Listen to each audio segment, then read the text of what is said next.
Hello guys, good morning at welcome back ulit sa aking channel. For today's video guys, i-share ko sa inyo guys kung paano ako mag-repack ng asin. At syempre, i-share ko sa inyo guys kung magkano kikitain namin dito sa re-repacking kong asin. Tapos, ang bili ko nga pala dito guys sa asin na to ay 270 pesos. Tapos, may bigat siya guys na 40 kilos. Ang gagamitin kong plastic guys na pang repack ay itong plastic na to para sa 5 piso at ito naman guys na kalipso para sa 10 piso. Dapat guys mayroon kayong takalan ng asin para pantay-pantay guys ang bawat isa. Ito guys yung takalan ko. Ang isang puno dito guys ay 5 piso ang bentahan namin at ang 2 puno naman dito ay 10 piso. Okay guys, mamaya guys, i-share ko sa inyo kung magkano ang kita namin sa isang sakong asin. Okay guys, let's go!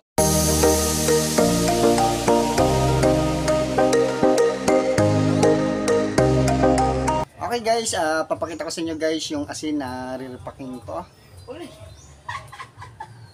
Ito guys yung asin na re-repacking ko, isang sakong asin at saka mayroon pa kami dito guys na konting tira no nakaraan na hindi ko naubos.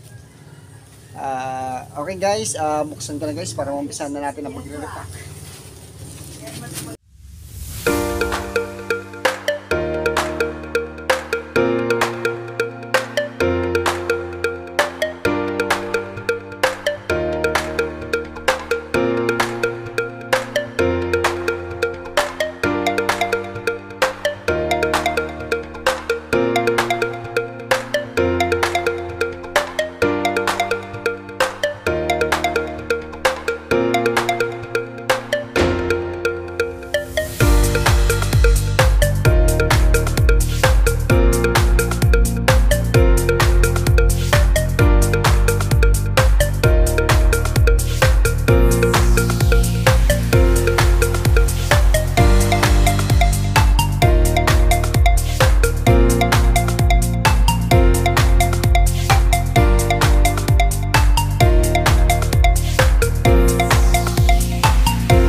Okay guys, at natapos ko na nga guys repacking yung mga natira naming asin nung nakaraan na hindi naubos. At i-share ko sa inyo guys kung magkano yung naripa ko guys na asin na ano, tagli 5 piso lang guys. Okay guys, papakita ko sa inyo. Share ko sa inyo guys yung naripa kong asin na tagli 5 piso. Ganito guys yung 5 piso namin na asin. Isang baso lang to guys doon sa pinakita ko sa inyo kanina. Ito guys, marami na siya guys. Bibilangin ko guys kung nakamagkano ako dito guys. Natira namin asin noong nakaraan. 5 piso ang isa. Okay guys, bibilangin ko lang. 10, 20, 30, 40, 50, 60, 70, 80, 90, 100. 10, 20, 30, 40, 50, 60, 70, 80, 90, 100. Bali guys, naka 200 pa ako guys na 200 pesos na tagli 5 piso doon sa natira namin nung nakaraan. At mayroon pa nga guys na tira. Itong tira guys ay gagamitin na namin to sa pang-asin namin kapag may tira kaming mga isda. Nilalagyan kasi namin guys ng asin yung yelo para yelo sa isda para hindi agad malusaw yung yelo. Lalo na kapag marami kaming tirang isda. At ito naman guys yung isang sako na pinakita ko kanina. Hindi ko pa siya na babawasan guys. Pero dito na ako kukuha ng tig sa 10 piso na repack. Okay guys, at ang kukunin ko lang dyan guys ay yung puhunan lang guys ng bili ko sa asin. Tapos isi-share ko sa inyo kung gaano pa karami yung tira. At yung tira guys, yun na yung tubo namin. Okay guys, start na ako.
Okay guys, natapos ko na nga guys, ripakan yung isang sako at ang kinuha ko lang doon guys ay yung puhunan namin na 270 pesos.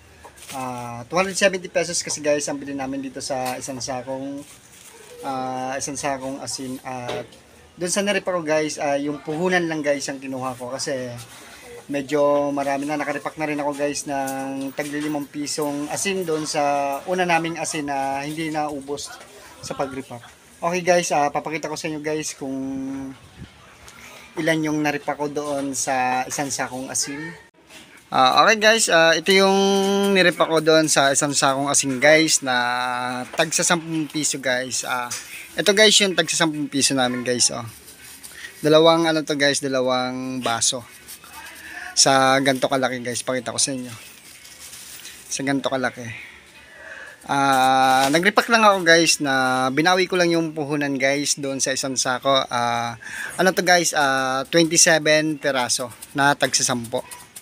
At ipapakita ko naman sa inyo guys kung gaano karami yung natira sa isang sako. Halos kalahati pa guys. Kita nyo guys, halos kalahati pa guys yung tira. Bali guys, ito na yung pinakang tubo namin, yung kalahating sako na yan guys. Sakto lang naman guys yung repack namin ng asin kasi ganito naman talaga guys ang repakan ng 10 piso. Kahit doon sa kinukuha namin ng paninda ay ganito lang din naman ang 10 piso nila. Siguro guys, aabot pa to ng mga, siguro yung tira na to ay aabot pa to ng mga 300 pesos. Ito guys yung 5 piso namin na repack at ito naman yung 10 piso namin na repack. Dito namin siya guys ilalagay sa bakanting lalagyan kasi dyan naman talaga siya guys na nakalagay. At aalisin ko na lang yung macaroni. 20 na kalamansi. Okay guys.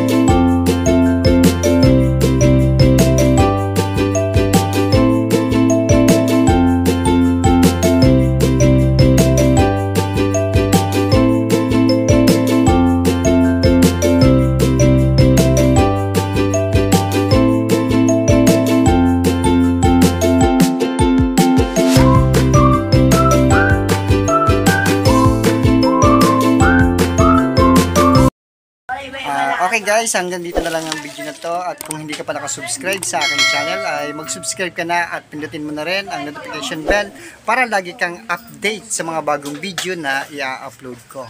Okay guys, thank you.